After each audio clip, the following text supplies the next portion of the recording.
What's up, guys? Welcome back to the YouTube channel. I just got over here to the shop. We're at B&K Performance. We just put this thing on the lift. Let me show you what we got going on. This bottom control arm bracket is screwed. I knew it was messed up, but I really didn't know how messed up it was. I think that's the problem. So we're going to put some new lower control arm brackets on it. Hopefully, that'll cure the problem. Don't forget to go to turbojohnracing.com to grab yourself some merchandise. Comment, like, and subscribe. Thanks, guys. You can see the bend on it. And look at the oval on the holes. Those holes are not round anymore, so the bracket is flexing. These I bought from my buddy Foxrider from Private Jet, and they were kind of designed to be like south sides, so they were not intended to be mounted by themselves, and so I mounted it by itself. So what we're going to do is we're going to cut them both off. This control arm is significantly longer than this one, and that's where the rear steer is coming from. This one over here is not as bent, but it still is bent, and you can see the holes are still oblonged up there. So I mean, that's just, you know, it's just not gonna work. The bracket's a little too thin for what we're asking it to do. The other thing is the brace is up there at the top. That's where I put the brace at, so I could get to all the bolt holes, and I may have to do something different with that one. Yeah, this is what we got. This is what we're gonna put on. This is the TRZ brackets. Man, they are super nice. I went ahead and got them with the doublers welded on. You can buy them unwelded if you wanted to as well. It ain't got near the adjustment that the other one has, but this one should be a lot better. That's what we're going to stick on there. Hopefully it'll solve the problems. I need to start working on that car over there, but right now we just have not. So we got to measure too. The car is working pretty good at this bolt hole, so we just, oh look, it's going to be right dead in the middle almost of that bracket. It'll be in the third bolt hole from the top is where we'll be. That bracket hangs down a little bit more. So we're going to come out, we'll probably come off this bar over here somehow to give this some support. So, all right, let's cut these off and get the other ones on real fast.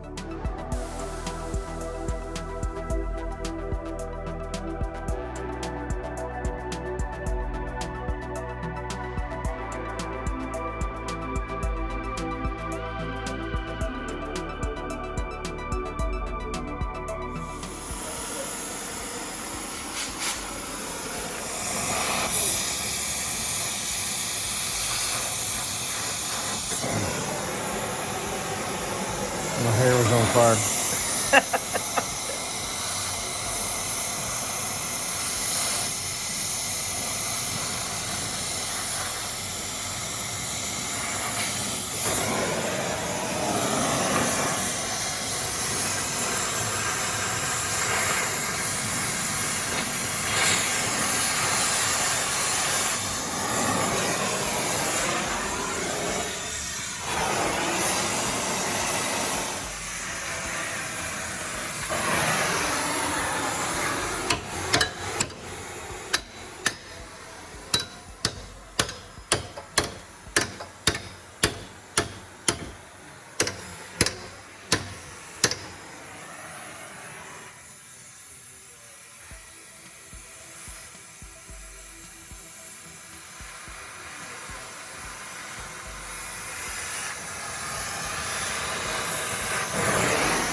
That was welded on good.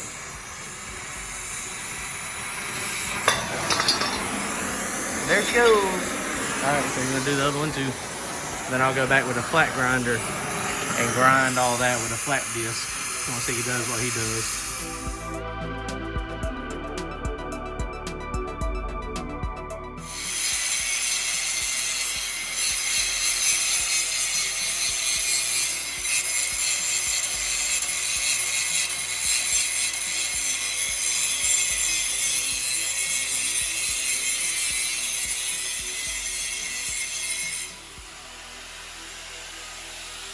That's hard on the shoulders. We're taking turns hitting it, grinding.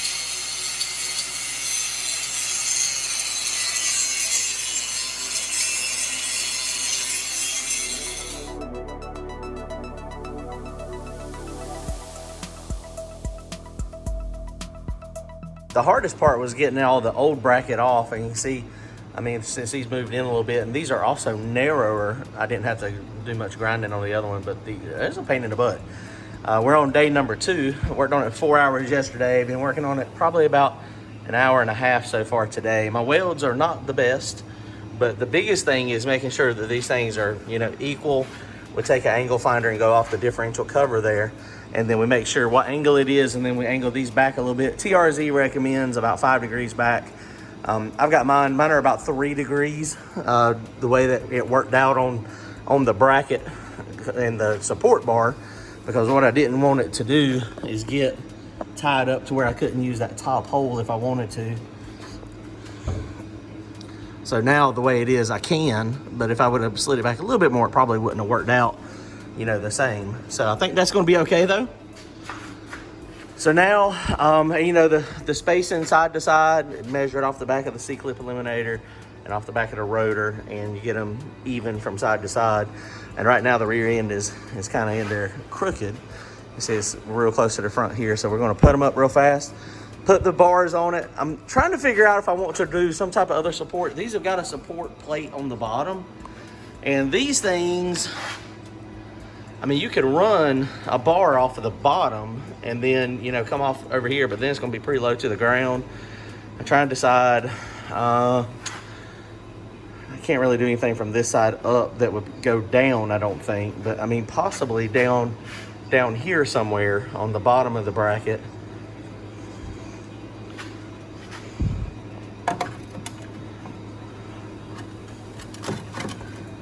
So I'm trying to decide real fast if I can come off with maybe a bar from here and go around here.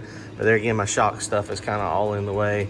So I'm gonna get it all kind of laid back together, put the shocks back on it real fast, put the control arms back on it, and then we'll start playing with seeing if I can get another support. I think it would be definitely ideal if I could come off of the bottom.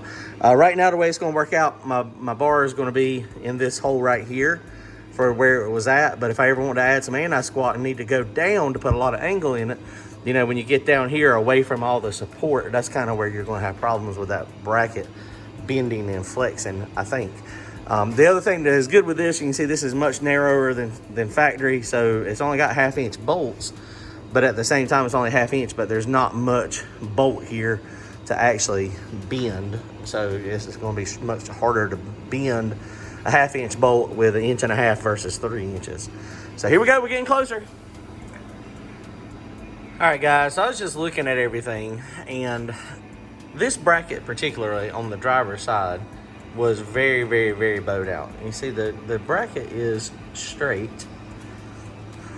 And this right here is straight too. But look at the angle on the control arms. And so I brought these control arms a long time ago, and I had to modify them a little bit. But look at how I've got this thing angled. And so if you think about it, the way that thing is angled, it's putting an extreme side load on this bracket, right? And so I think what I'm gonna do is I'm gonna reverse that spacer, and I'm gonna move the big spacer to the inside and see if that right there will help it, you know, not push quite so hard on the outside of that bracket. The other thing I was just looking at, these are like some pieced together lower control arm boxes. I don't remember where I bought them from, but they're just welded to the inner frame and the outer rocker panel. There's no other supports going to the cage at all on these. So, you know, I don't see anything that is actually moving, but, you know, it's very possible that this thing is actually flexing. I mean, if you look at it, I mean, it's just not, I mean, it's not the best built lower control arms. I mean, a set of Miralats would be freaking awesome. But, I mean, this is just a pieced together kit that I bought from somewhere. But we may have some movement happening there. So I'm about to support that. The only problem with moving that bar out, the lower control arm out to the outside edge, I mean, it's a little further away from the inner frame. So, I mean, it's possible that it might flex that bracket some. Okay, we got to decide on that. We got to decide which one's going to be better. All right, so it looks like we're about done for tonight. This thing, I went ahead and welded a support in between these two brackets at the bottom. Tied it in right there in the middle. It's not the best way to do it, but that's just kind of out of time. I may come back later and put a couple triangulation bars up on these corners there, but that definitely made it more rigid.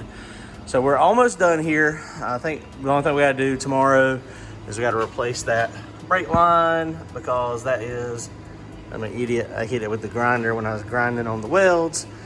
Replace that, and I took the diagonal link off. I did go ahead and move those over so the control arms are not quite at the same angle. We'll talk to Brian tomorrow when we get here too. Tomorrow I may go ahead and run me some type of bar from that lower torque box up to the cage. I'll just have to pop a hole right through the floor there and go up. So I may do that. Tying that in. The upper one is tied into the cage. It's got 2 bars coming down to it off of the crossbar, off of the main hoop. But there's nothing tying the bottom bars to the actual cage. So, which, I may wait and do that, because it'd be interesting to see if the lower brackets was the issue. If you do too much, I guess the goal is to make it go straight, and whatever we need to do to make it go straight, it doesn't matter what the problem is. So all I gotta do tomorrow, I'm gonna put it on the scales. I'll drop it down, put it on the scales, scale it out, and then set the A&I roll bar. Right now it's got about 1/4 inch of rear steer in it. And I think that's where I'm going to start and see if it works. Cars need a little bit of rear steer, but not a ton. So, all right, guys, comment, like, and subscribe. We'll see if this works. We're going to be racing, hopefully, on Sunday at Thunder Valley. We were supposed to race Saturday, but it looks like it's going to rain. So we'll be there Sunday if it's dry enough. Later, guys.